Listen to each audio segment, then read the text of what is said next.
We're gonna move on to item 4, always stop on, I can't pronounce, Cerezo Drive and Los Robles Drive, and it gets more complicated with every street that's on there. So I'm gonna let staff pronounce it.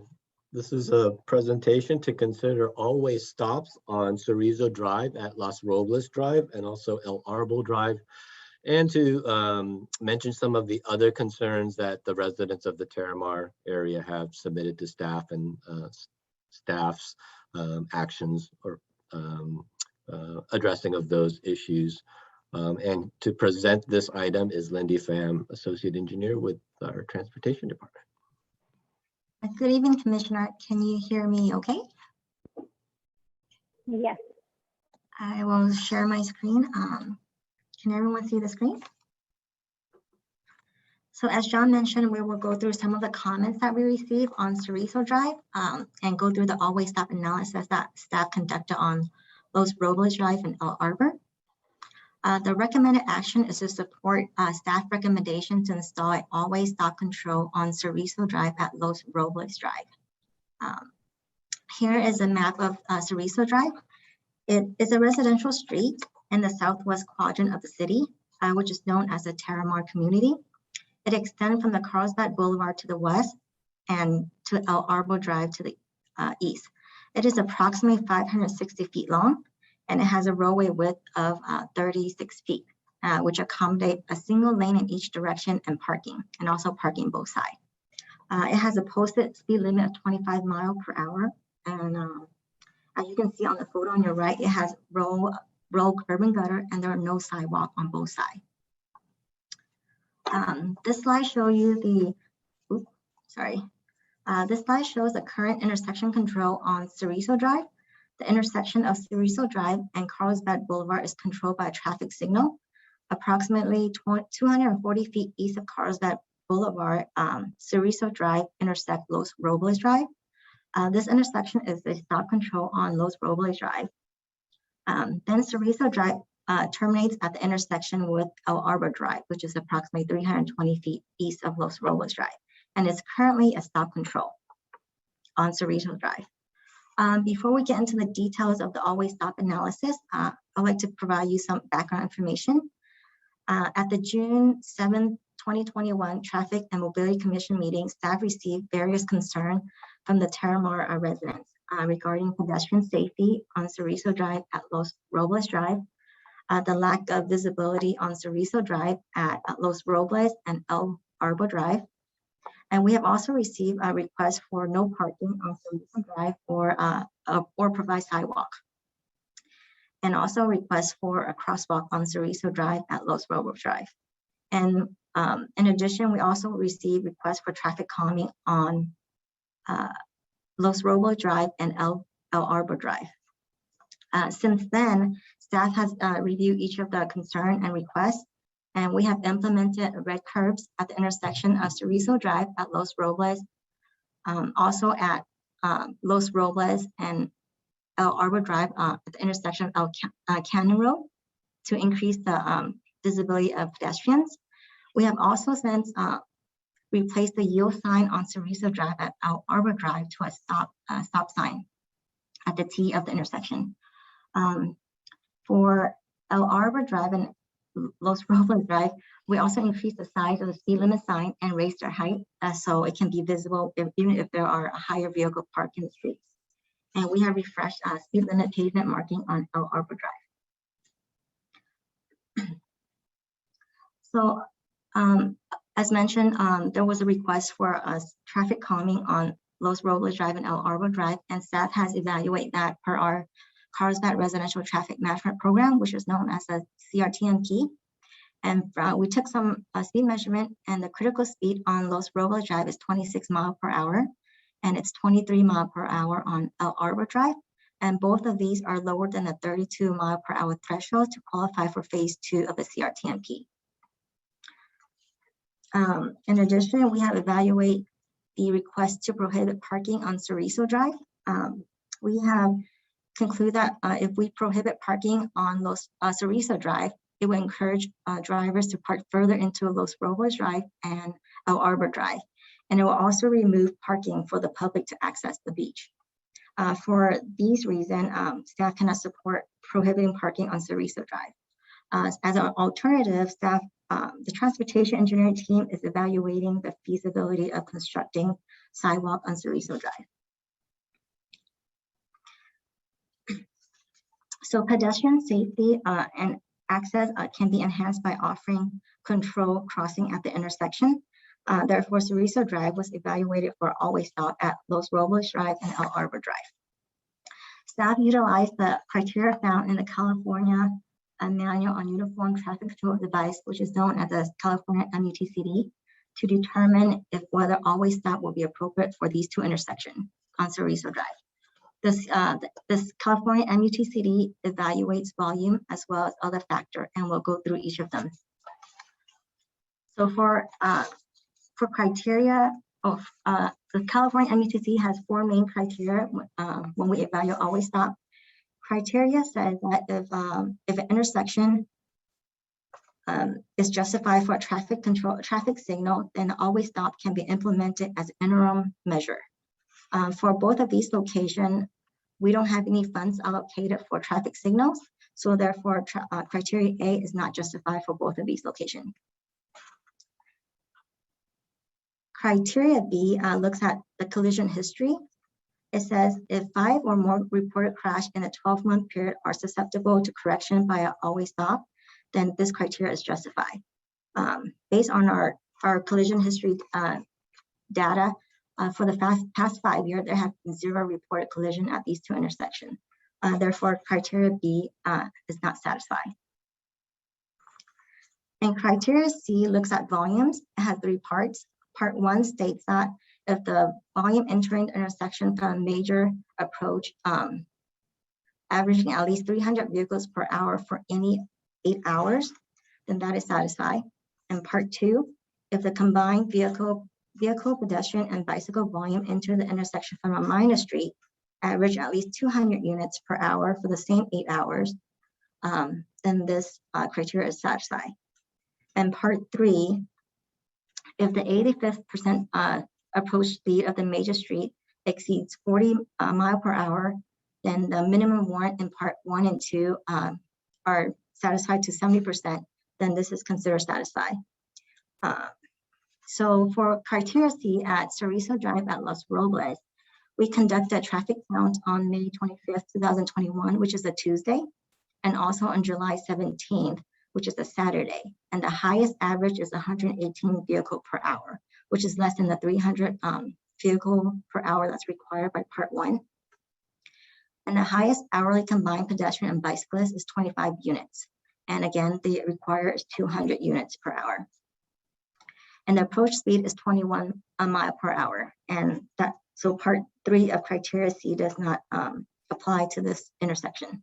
So therefore criteria C for Cerezo Drive at Los Robles Drive was not met. So it's not satisfied for criteria C. For Cerezo Drive at El Arbor Drive, traffic count was conducted on May 25th, which is also on a Tuesday, and July 18th, which is on a Sunday. And the highest average is 46 vehicle per hour. Again, it's below the 300 required minimum vehicle per hour for the 8 hours. And the highest hourly combined vehicles and bicycle is 6 units. And the approach speed is 23 mile per hour. Again, criteria C was not satisfied for Cerezo Drive at El Arbor Drive. Criteria D says that if there are no single criterion is satisfied, but if criteria B, C1, part 1 and part 2 are all satisfied to 80% of the minimum value, then this criteria is satisfied. So based on the traffic volume data, this criteria D is not satisfied for Cerezo Drive at Los Robles and El Arbor Drive. So in addition to the 4 criteria mentioned above, previously, California MUTC also include optional criteria which can be considered. And these are for A, is the need to control left turn conflicts. And B, the need to control vehicle pedestrian conflict near a location where it generates high pedestrian volumes. And C is location where a road user stopping cannot see conflicting traffic and is not able to negotiate the intersection unless conflicting cross traffic is required to stop. And part D, an intersection of two residential neighborhood collector streets of similar design and operating characteristic where multi-way stop control would improve traffic operational characteristics of the intersections. So looking at these two intersections, the intersection of Cerezo Drive and Los Robles Drive is located near the beach and which can generate high pedestrian volume. In addition, the concern from the resident that brought to our attention described that there's a conflict between pedestrian and vehicles. So even though staff has issued a work order to install red curbs to increase visibility, optional criteria B and C are satisfied for Cerezo Drive and Los Robles Drive. On the other hand, Cerezo Drive at Arbor Drive is also located near the beach, but the data show there's a low volume of pedestrian and bicyclists at this intersection. Therefore, Cerezo Drive at Arbor Drive does not meet any of the optional criteria. So in summary, only the intersection of Cerezo Drive at Los Robles Drive met the optional criteria for always stop.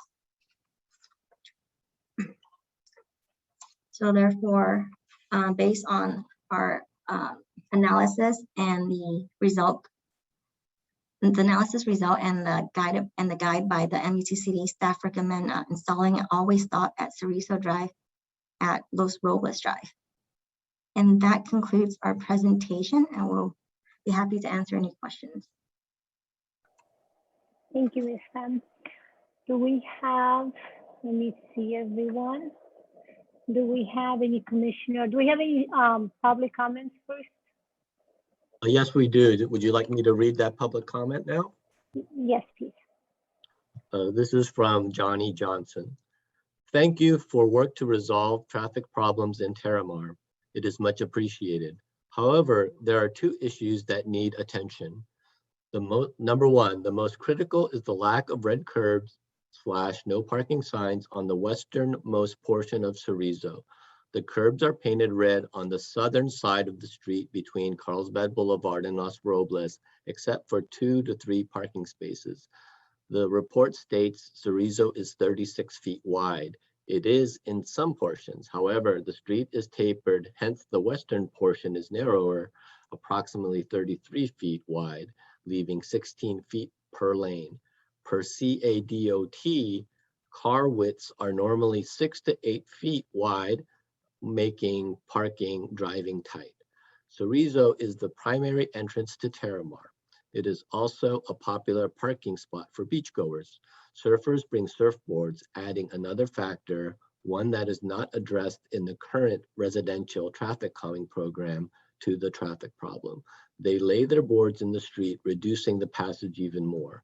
In addition, the owner of the house located on the southwest corner of Cerezo and Carlsbad Boulevard has laid several large boulders on the easement, causing pedestrians to walk in the street. See attached photos.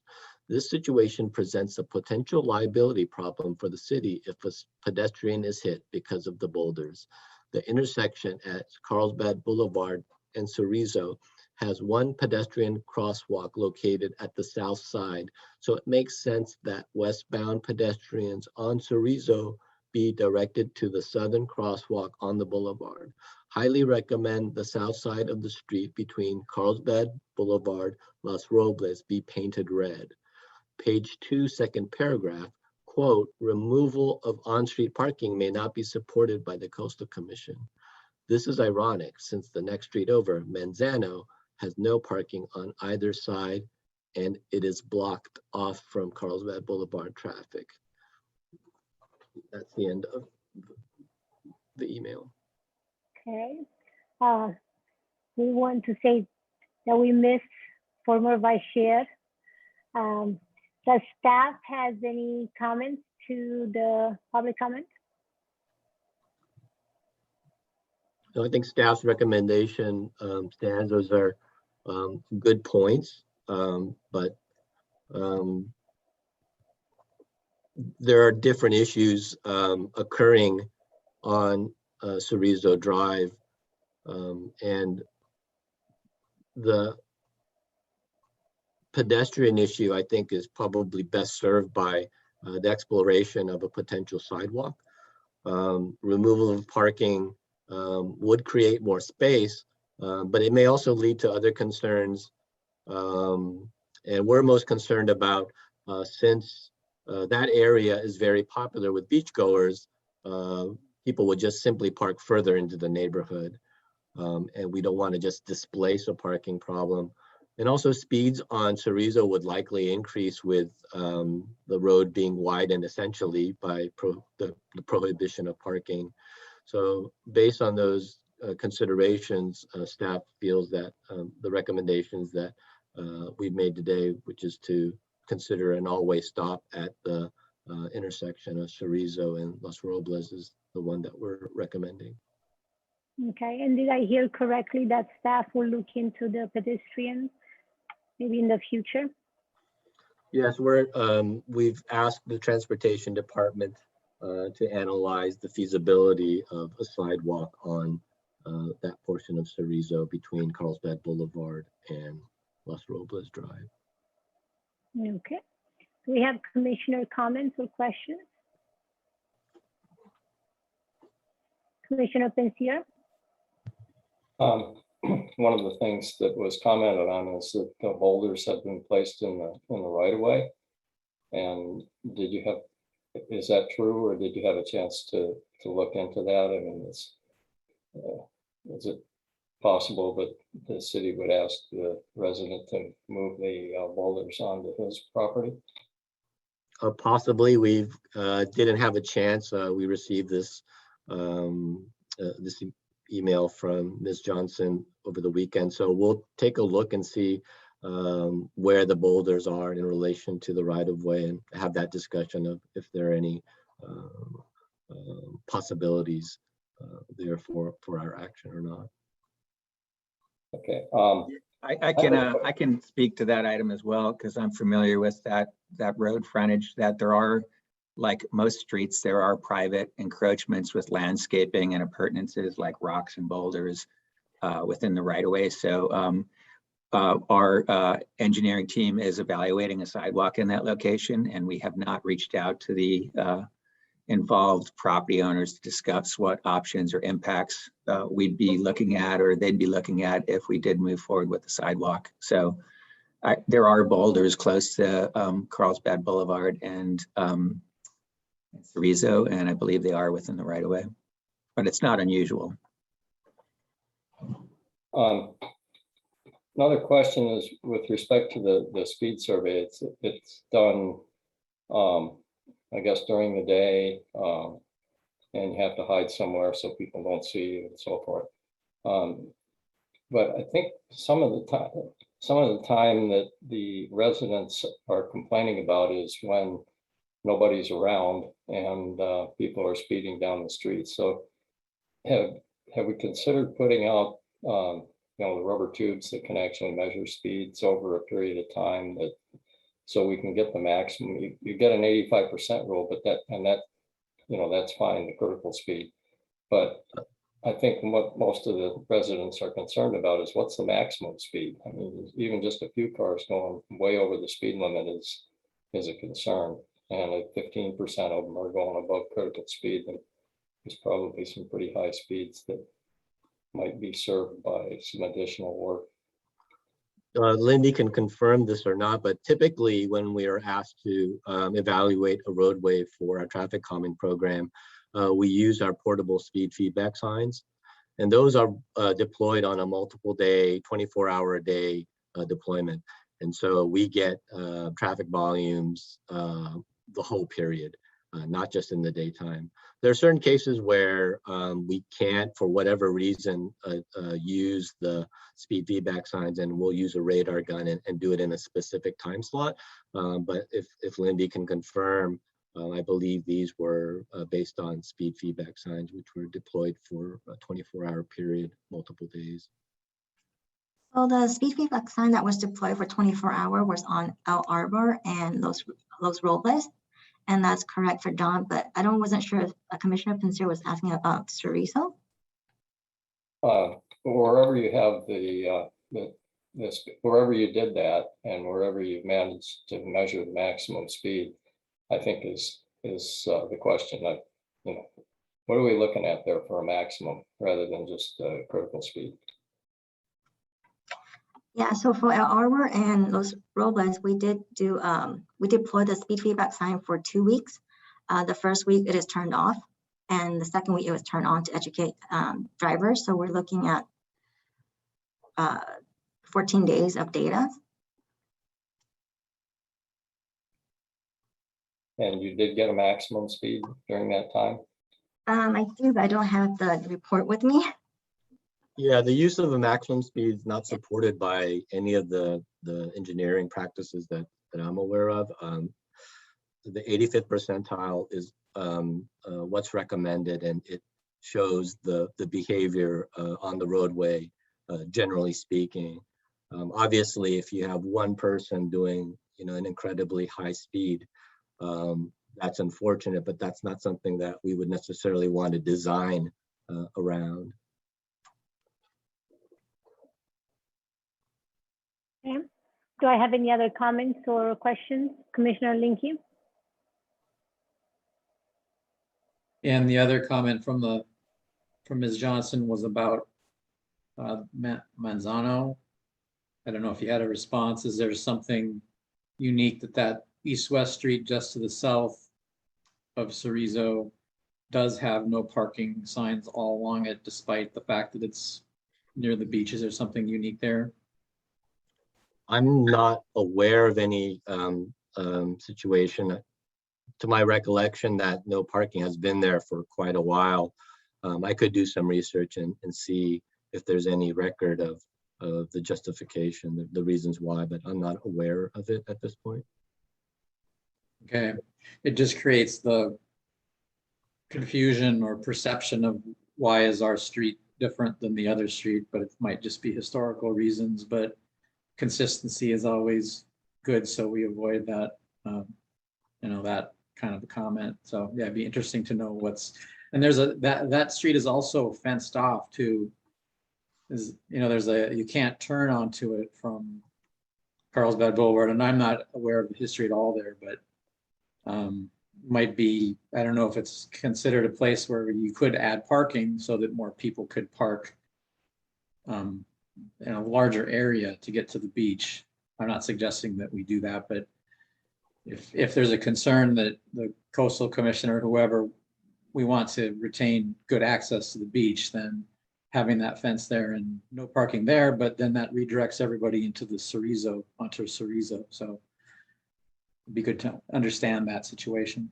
Yeah, and I'm not aware of that situation either, you know, Manzano being physically connected to Carlsbad Boulevard, but then barricaded off.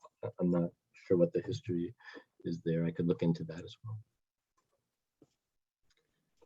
I was going to add, if we were proposing to move forward with a sidewalk as a part of our sidewalk improvement program, we would have workshops with the neighborhood, and we could explore different opportunities such as what Commissioner Linke was suggesting. So it's something we would look at, and thank you for that comment. Okay, great. Do we have any other commissioner comments?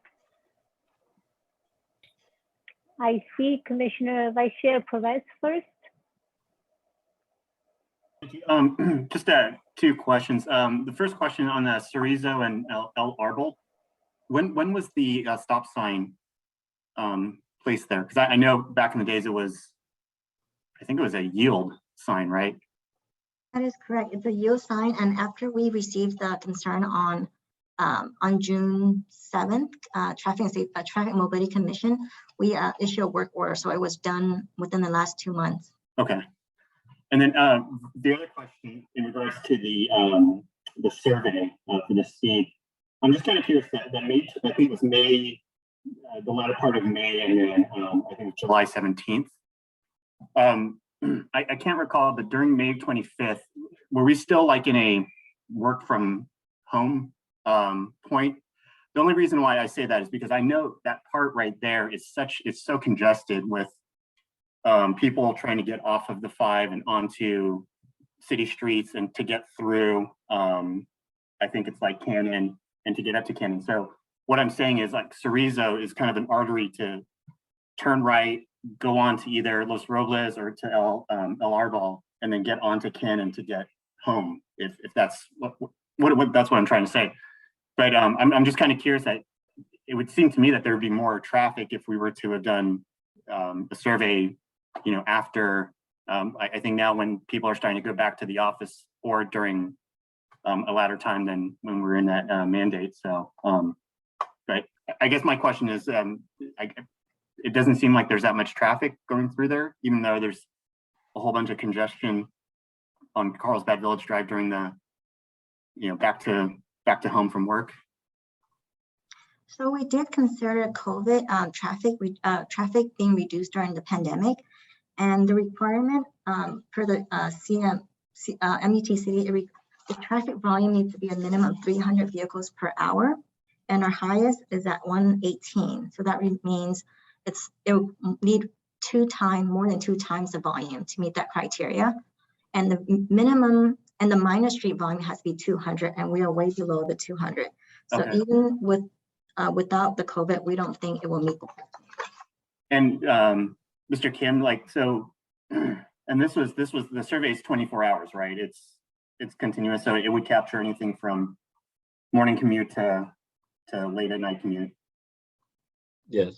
Yeah. Okay. It's just I'm kind of And from my understanding, sorry for the interruption, the volumes around the beaches, even during the pandemic, have been fairly high. And so I don't feel like this is a low number. I've heard accounts that it seems like, the traffic near the beaches have increased because people have more time now to go to the beach because, they're more flexible with their work hours. But again, as Lindy stated, it's still significantly less than what would be required for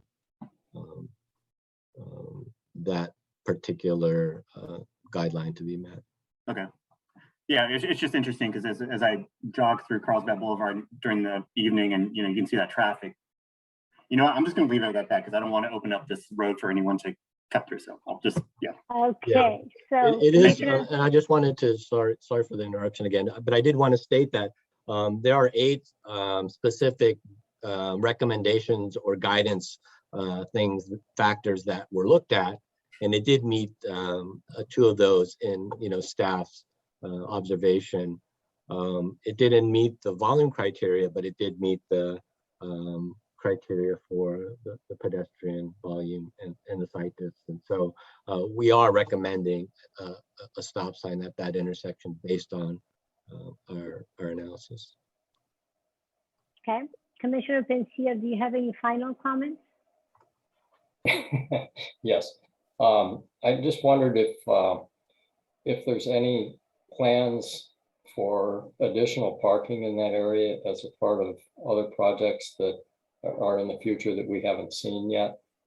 It seems like a lot of people are parking in the dirt down there off Carlsbad Boulevard, and so I wonder if there's some way or some plans to provide enough parking to take some of the stress off of that particular street. I don't want to put Manager Hussein Ajid on the spot, but I do recall that there was some parking enhancements for the Terramar project, based on my recollection. That's correct, John. So Terramar project would make some improvement to Carlsbad Boulevard and include some parking improvements. But that project is still in environmental review process, and staff will bring it to T&MC when it's appropriated. Thank you. So yes, but it's in a future project. Yes, then we need to move on before we have council looking at us and going on off mute because we're a little bit off that street. So with that, can I have a motion?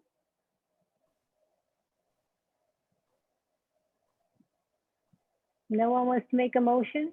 Commissioner Linke, you have another comment or you want to make a motion? A quick comment, that'll make a motion. I know that this could be a minefield. When I mentioned Monzano, I'm sure the residents there appreciate not having the traffic, but I would endorse Transportation Director Frank's suggestion of looking at the sidewalks on Cerezo and looking at Monzano going forward so that we get a more global picture of all of the parking and safety issues in the area. But with that, I would commend Mr. Kim and Ms. Pham for all of the very detailed data they collected and work they did and looking at all the various options on justifying stop signs. And I would move that we go with staff's recommendation. Second. Okay, please note Commissioner Linke made the motion and Commissioner Pensier second. Can we go for a vote? Yes. Commissioner Coelho. Aye. Commissioner Linke. Aye. Commissioner Fowler is absent. Commissioner Pensiers. Yes. Vice Chair Perez. Yay. Chair Gokin. Yes. Please note it passed 5-1 with Commissioner Fowler being absent.